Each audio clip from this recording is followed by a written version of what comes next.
नमस्कार, उत्तराखंड की खबरों में आपका स्वागत है। मैं हूं आपके साथ अनुष्का सिंह। देश विदेश के पर्यटकों को चार धाम समेत उत्तराखंड के अन्य पर्यटक स्थलों के दर्शन कराने वाली ट्रैवल एजेंसियों के कारोबार पर इस बार भी कोरोना की मार देखने को मिल रही है। कोरोना की दूसरी लहर के चलते यात्री उत्तराखंड आने से कतराने लगे हैं। चार धाम के लिए जो एडवांस बुकिंग आई थी वह भी कैंसिल होने लगी है। ऐसे में कारोबारियों की चिंता बढ़ने लगी है। दून शहर में करीब 250 ट्रैवल एजेंसियां हैं जो पर्यटकों को चार धाम, हेमकुंड, फूलों की घाटी, चोपता, हर्षिल समेत अन्य पर्यटक स्थानों की सुविधा उपलब्ध कराती है। एजेंसियों से हजार लोग प्रत्यक्ष अप्रत्यक्ष रूप से रोजगार पा रहे हैं, लेकिन कोरोना संकट शुरू होने के बाद ट्रैवल एजेंसियों का काम पूरी तरह से प्रभावित हो चुका है।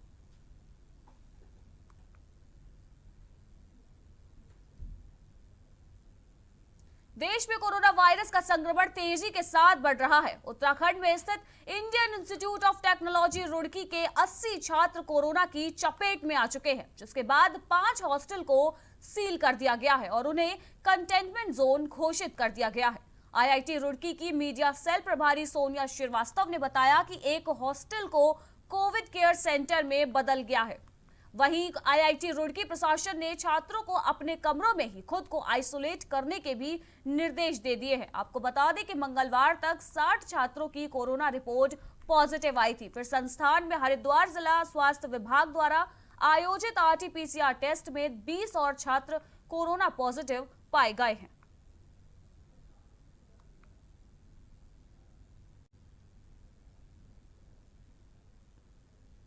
हरिद्वार के एसएसपी सेंथिल अबुदई कृष्णा राज एस के निर्देश पर शहरी और ग्रामीण इलाकों में मादक और द्रव्य नशीले पदार्थों की रोकथाम के लिए चलाए जा रहे अभियान के तहत हरिद्वार के भादराबाद थाना पुलिस को तब कामयाबी हाथ लगी जब पुलिस टीम ने चेकिंग के दौरान गंग नहर पचड़ी के पास एक संदिग्ध महिला को रोककर तलाशी ली, जिसके बाद महिला के पास से 150 ग्राम चरस को बरामद किया गया है।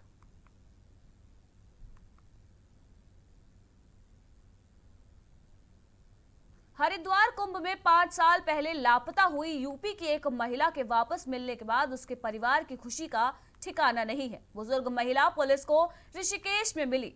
दरअसल पुलिस कुंभ मेला की सुरक्षा को देखते हुए घाट पर मौजूद लोगों की वेरिफिकेशन कर रही थी। तभी त्रिवेणी घाट पर एक बुजुर्ग महिला मिली। बताया जा रहा है कि बुजुर्ग महिला साल 2016 में अर्ध कुंभ के लिए हरिद्वार गई थी।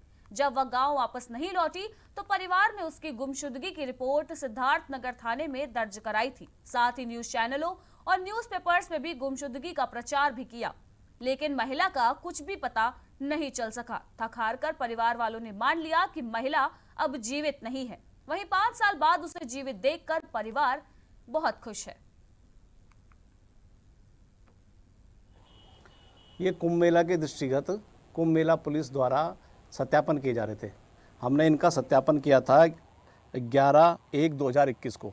एक सत्यापन हमने एक महिला का किया जो हमें त्रिवेणी घाट में मिली और इसको हमने सिद्धार्थनगर भेजा।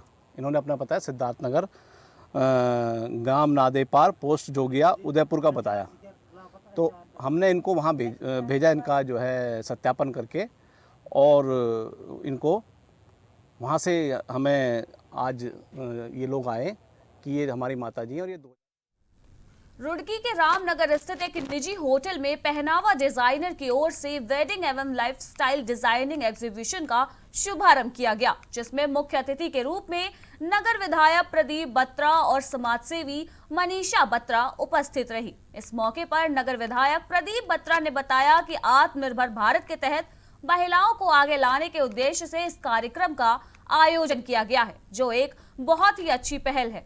इस प्रदर्शनी में कई राज्यों से अपनी कला को प्रस्तुत करने के लिए लोग पहुंचे हैं। 2 दिवसीय इस प्रदर्शनी में अलग अलग प्रदेशों की संस्कृति भी देखने को मिली।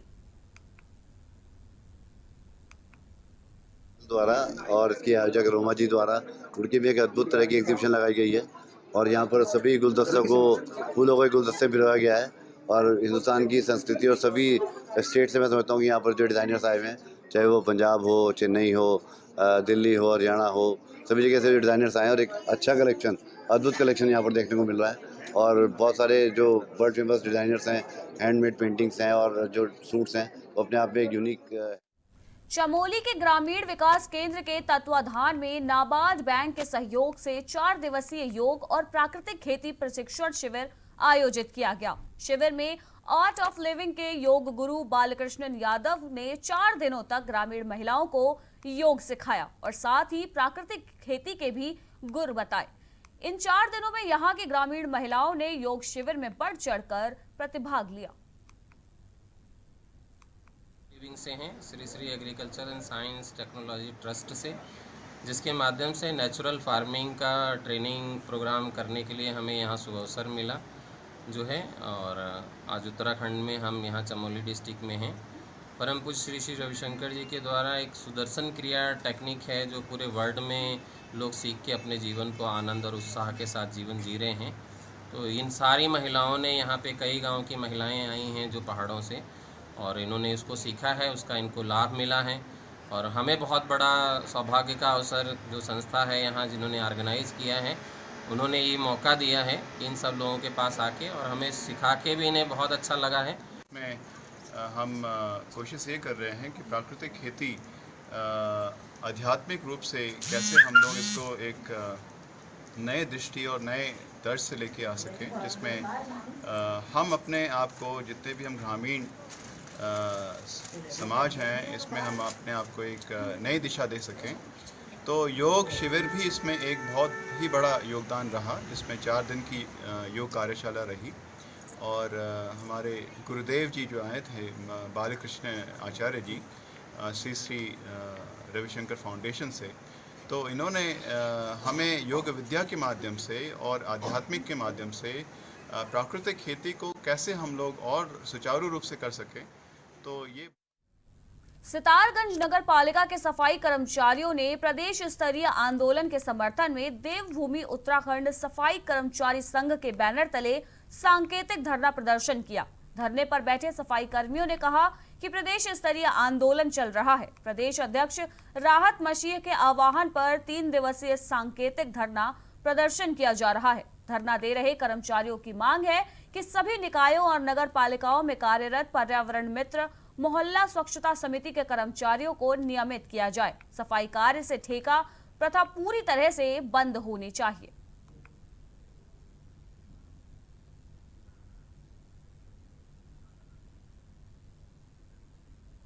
कोरोना काल में हो रहे महाकुंभ के दौरान पुलिस कर्मियों और अर्धसैनिक बलों ने खुद और दूसरों को भी इस संक्रमण से बचाने के लिए जागरूकता करते हुए मानव सृजित मास्क की आकृति बनाई।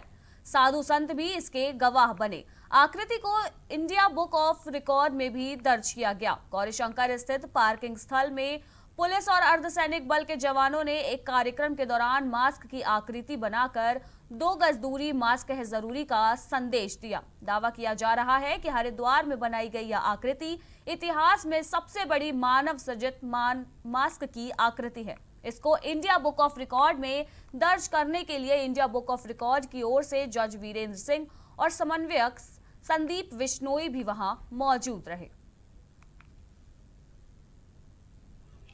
संदेश जाएगा और लोगों में एक अवेयरनेस जाएगी, जिससे कि लोग खुद भी संक्रमण से बचें और खुद संक्रमण का कारण न बने। और उसमें भीड़ बढ़ने के साथ साथ जो संक्रमण की जो नई दर काफी तेजी से बढ़ रही है, उसको देखते हुए लोगों में अवेयरनेस फैलाने के लिहाज से आज हम लोग की एक ब्रीफिंग थी। उसी ब्रीफिंग के बाद हम लोगों ने ये रखा कि इसमें एक मानव श्रृंखला के माध्यम से एक मास्क की आकृति दी गई है, जिससे कि पुलिस के साइबर क्राइम सेल की टीम को एक बड़ी सफलता हासिल हुई है। टीम ने 120 खोए हुए मोबाइल बरामद किए हैं। मामले की जानकारी देते हुए एसएसपी प्रीति प्रियदर्शिनी ने बताया कि फरवरी और मार्च तक 517 मोबाइल को सर्विलांस के जरिए अब ईएमआई ट्रैक पर लगाया गया, तो 130 मोबाइल चलते हुए पाए गए, जिसमें से टीम द्वारा बेहतर कार्य करते हुए 120 मोबाइल रिकवर किए जा चुके हैं। एसएसपी ने लोगों को उनके बरामद हुए मोबाइल सौंपे। बरामद हुए मोबाइलों की कीमत 14,40,000 रुपए बताई जा रही है। अब तक साइबर सेल द्वारा 2,820 मोबाइल रिकवर किए जा चुके हैं। जो आज जो हमने 120 मोबाइल्स की रिकवरी जो हमने दिखाई है, उसमें जो हमारा सबसे पुराना जो मोबाइल रिकवर हुआ है वो फ़िलहाल अक्टूबर 2020 का है, लगभग 6 महीने पुराना मोबाइल है। और इसमें हमारी जो साइबर क्राइम सेल है उसमें काफ़ी समय से ये लोग लगे हुए थे, तो ये इधर हमने 2 महीने में ये मोबाइल्स रिकवर किए हैं। आज हमने इसमें जो इनके मालिक थे उनको भी बुलाया है और उनको उनके मोबाइल्स भी दिए हैं, और हम लोग प्रयासरत हैं कि हमारे जितने भी पुराने मोबाइल्स भी हैं उस पर भी हम लोग काम कर रहे हैं, और जैसे ही उसमें कुछ प्रगति होती है तो वी आर वेरी होपफुल कि हम उनको भी बरामद कर सकते। लाल कुआं से हावड़ा तक चलने वाली स्पेशल ट्रेन को रेलवे ने अनुमति दे दी है, जिसके अंतर्गत 11 अप्रैल को रामनगर से आगरा फोर्ट जाने वाली स्पेशल ट्रेन लाल कुआं से होते हुए जाएगी। साथ ही दूसरी ट्रेन 17 अप्रैल को लाल कुआं से हावड़ा स्टेशन को रवाना होगी, जिसकी रेलवे ने सभी तैयारियां पूरी कर ली हैं। साथ ही कोरोना महामारी को देखते हुए सभी यात्रियों के प्रवेश द्वार पर सैनिटाइजर मशीन भी लगाई गई है, जिसके बाद ही यात्रियों को स्टेशन परिसर में प्रवेश की अनुमति दी जाएगी और सोशल डिस्टेंसिंग का पालन किए जाने के लिए सभी व्यवस्थाएं भी सुनिश्चित कर ली गई हैं। कोविड के बाद 2 गाड़ियां हम लोग नहीं चला रहे हैं। लाल कुआं हावड़ा जो पहले चलती थी, ये हफ्ते में 1 दिन चलती है, शनिवार के दिन। इसका संचालन हम लोग 16 अप्रैल से शुरू करने जा रहे हैं। इसका टाइमिंग पहले यहाँ आने का था सुबह 8 बजे के लगभग, आपकी 6:55 पे यहाँ आ रही है, और शाम को 19:25 का यहाँ से डिपार्चर चलेगा। कोविड को ध्यान में रखते हुए सारे सवारी को जागरूक कर रहे हैं, मास्क पहनने का वो है, और स्टेशनों पर बैठने से पहले उनकी चेकिंग। देश में कोरोना के मामलों ने लोगों की परेशानी बढ़ा रखी है। दूसरी तरफ ऋषिकेश पे गर्मी का प्रकोप बढ़ता जा रहा है। ऐसे में शहर में बढ़ रही गंदगी से मच्छरों का प्रकोप भी बढ़ने लगा है। मच्छरों के बढ़ने से लोगों पर बीमारी का खतरा भी मंडरा रहा है। वहीं इस परेशानी पर स्थानीय लोगों का आरोप है कि नगर निगम की लापरवाही की वजह से कोई भी काम नहीं हो पा रहा है। स्थानीय लोगों ने नगर निगम से जल्द पूरे शहर में फॉगिंग करने की मांग की है। वहीं पूरे मामले पर नगर आयुक्त का दावा है कि शहर में 2 दिन पहले फॉगिंग करानी शुरू की जा चुकी है। चंद्रभागा निवासी हूँ।